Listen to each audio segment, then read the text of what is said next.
morning.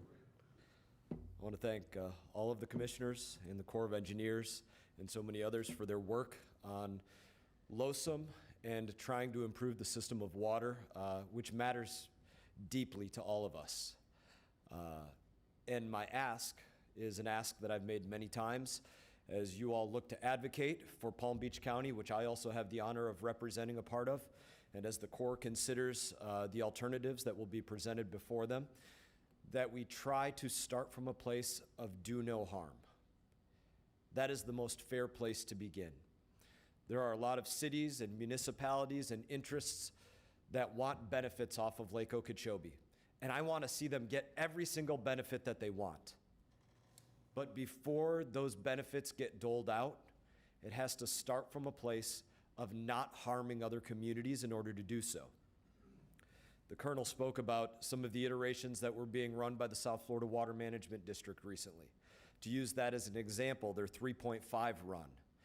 That, as an example, would increase the amount of discharges over the CC plan that was discussed to the St. Lucie, the Palm Beach County neighbor to the north.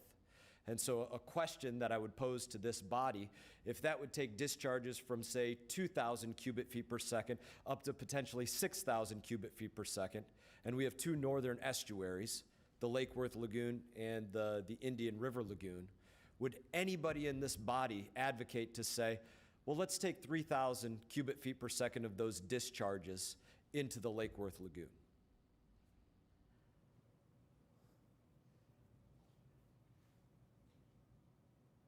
Should I take that as a no? Mr. Congressman, we typically just have public comment as an opportunity to speak to the board so that we can reiterate your comments to whatever body it needs to go to. Thank you, Mayor. I think most people know I'm not terribly typical, but I'll take your comment. I'll take that as a yes, though, that I don't think anybody on this board would want to take 3,000 cubic feet per second of water out of Lake Okeechobee at any time of year into the Lake Worth Lagoon. Because not only is it toxic at some times, but the conditions that it sends into your lagoon make the potential for your water to become toxic here, even if it doesn't contain those harmful algal blooms, to change the salinity, to move those nutrients into your lagoon. It affects it drastically. Now, the Lake Worth Lagoon, as it sits right now under Plan CC, would be tied to discharges to the north of, I want to say, a maximum of somewhere between 300 and 500 cubic feet per second at the times that the north would be getting discharges. But if there's an advocacy for increased water supply, that advocacy for increased water supply comes with asking for increase in discharges as well. Those discharges to the Lake Worth Lagoon don't have to be tied to being at the exact same time as the Indian River Lagoon. Those discharges to the Lake Worth Lagoon could go on 12 months a year if there have to be an increase of discharges.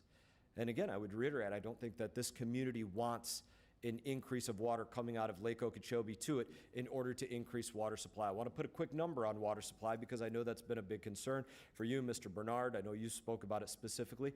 The city that we sit in, the city of West Palm Beach, their consumptive use permits for water supply is 16.6 billion gallons of water. That's the request by this city on any given year.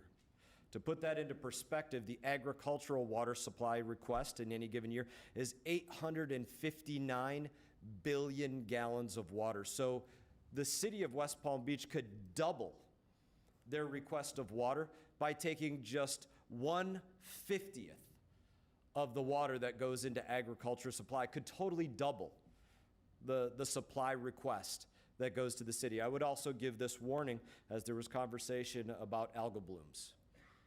We saw what happened with algae getting into the drinking water supply in the city of West Palm Beach. Lake Okeechobee has been measured. I know we can find beautiful parts of it, but we can find toxic parts of it as well. Has been measured to be the most toxic that it's ever been. Some parts of it, 800 and plus parts per billion microcystin algae. To think about that going into the surface drinking water supply of grassy waters or the conditions of Lake Okeechobee that allow that to occur is a very dangerous thing to consider and to consider advocating for. I would just present that as a warning as well, that we think about that as we think about where the water supply is coming from and what we all need to work on from north, the esophagus, as you spoke about, all the way to the south in making sure that we have a clean, pristine body of water and not one that is poisoned and toxic. And again, while we can say that there are clean parts of it, I think we would all agree that if I had a glass of water here and I put just a little bit of poison in it, we probably wouldn't drink any of that glass, even though we could point to parts of it that maybe the poison hadn't touched yet. So in that, I thank you all for letting me come into your chamber to speak to you all, and I would finish on the note that I opened on.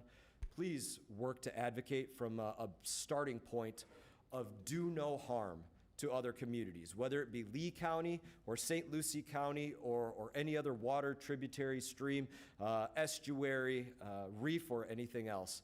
And that would be a fantastic starting point for this process. Thank you all for your time. Thank you, Mr. Congressman.